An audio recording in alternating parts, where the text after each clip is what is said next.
今日は、予告していた通り、盆栽の消毒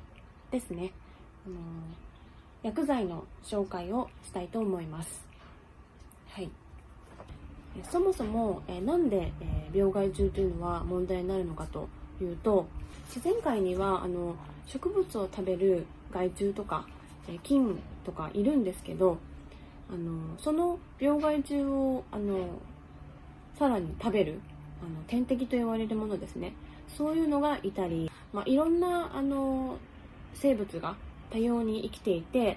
そこで何かが一つが増えすぎないとか、そういうバランスが保たれているんですけど、仮に植物が害虫とか菌に侵されてもそのバランスが保たれているおかげでそんなに大きな被害にはならないということなんですね。でも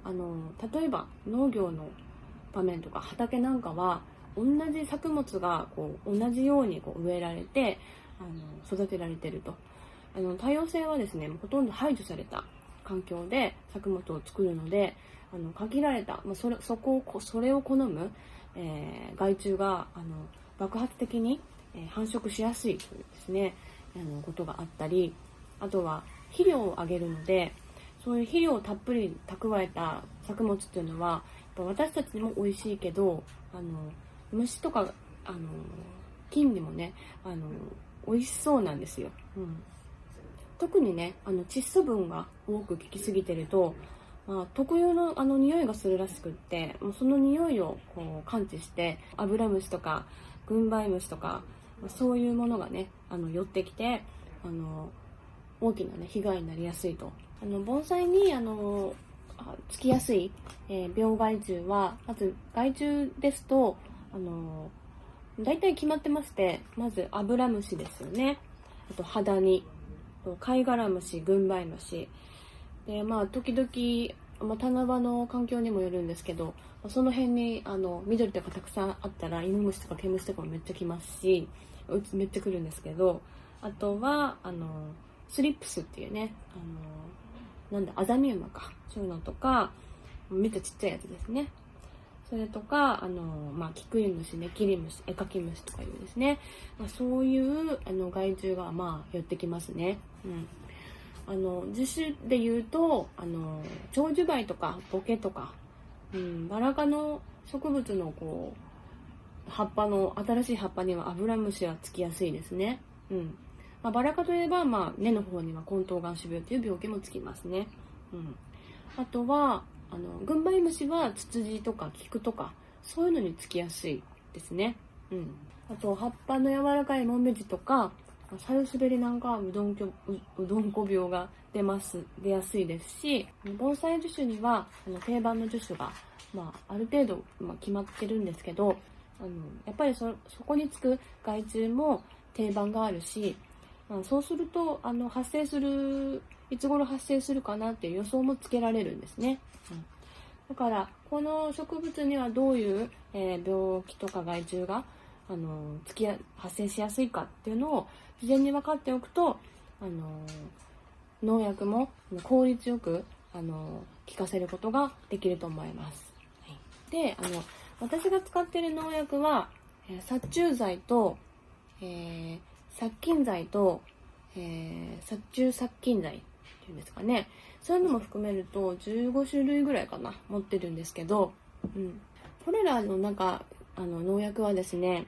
有効成分というものがそれぞれありまして、有機リン系とかカーバメント系とかピレスロイド系とか、いろいろあるんですね。そういうのは説明書の方に書いてあるんですけど、そういう違う系統のものをいくつか揃えて、こんな15種類とか買わなくてもいいのでいくつか揃えて持っておくとですね、同じものばっかり使うとそれに対する、耐性を持ったですね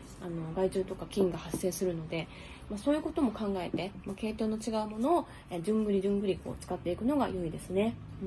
私がよく使うものはまずこの石灰溶合剤ですね。これは冬の消毒の時も使えますし、チンとかシャレとか塗るときにね、鎖防止で使うこともありますね。あと冬に使うものとしたら、こういうマシン油っていうのも使いますね。これは貝殻虫か、そういうもの、肌にとかもいいのか、そういうのにね吹きかけるとべったりくっついてね、呼吸できなくなるとか、そういう物理的な方法で防除するお薬ですね、マシン油。あとよく使うのはこういう、断トツ水和剤っていうやつは結構扱いやすくて、これ殺虫剤なんですけど、いろんなね害虫にも効くし、割と使う農薬です。あとはオルトラン、これも浸透移行性の薬剤で、効き目が長いので、結構定期的に散布しています。で、春先の新芽の柔らかい時はこういう、殺虫剤だったらオルトランとか、殺虫殺菌剤も兼ねてるサンヨールとか、こういうものはですね、薬害も出にくい感覚がありますので、こういうのをね春はよく使っています。で暖かくなってきて、いよいよ虫と細菌の活動期とかになってくると、いろんなね薬剤をね他のものを使ったりとかするんですけど、やっぱこう新芽が一旦固まってきた時には割と浸透性の強い薬剤使っても平気なので、こういうマラサンとかシメチオンとか、こういうものもですね使うようになってきます。で、病気が発生しやすいのは暖かくなってきてちょっと湿度が上がってくる頃なので、そこの前に、こういうのをね散布して病気が発生するのを抑えるようにしています。どのくらいの効き目があるかっていうのは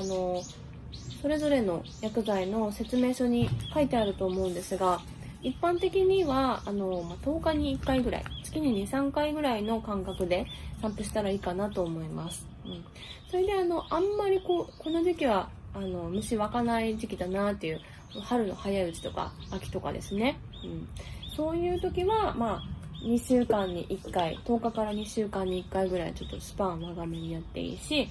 特にこの時期はめっちゃ虫湧くっていう、夏の時とかはですね、週に1回ぐらいにして定期的に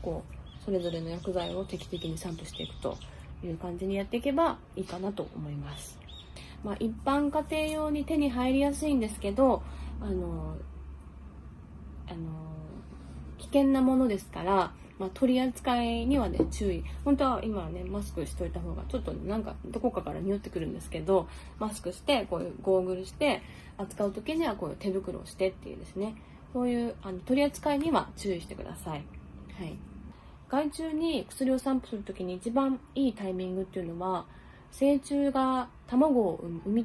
む前で、それが孵化する前、発生初期の段階の薬剤散布が一番効果的です。発生してからやたらめったら散布するよりは、ちょっとまだ1匹いたっていうぐらいの時に使った方がいいですね。私の場合は春はもうアブラムシ来るの分かってるので、羽裏をよく見て、で一匹大きな羽のついてるやついたらもう潰しちゃうんですけど、手でこうやって、それやっとくとですね、だいぶ最初のスタートはね遅れて薬をそんなに使わなくてもよかったりします。できるだけ農薬を使わない、っていう選択もですねあると思うんですね。そのためにはやっぱ木と木を離して風通しとか日当たりよくして環境整備するというのはまず第一で大事なことかなと。ぎゅうぎゅうにしてると分かんないんですけど、離して管理してるとちょっとこれちょっと葉っぱ食べられてるなとか、ちょっと病気っぽいなっていうのが気づくのが早いので、対処も早いと。結果使う薬の量も少なくて済むということですね。だからそういう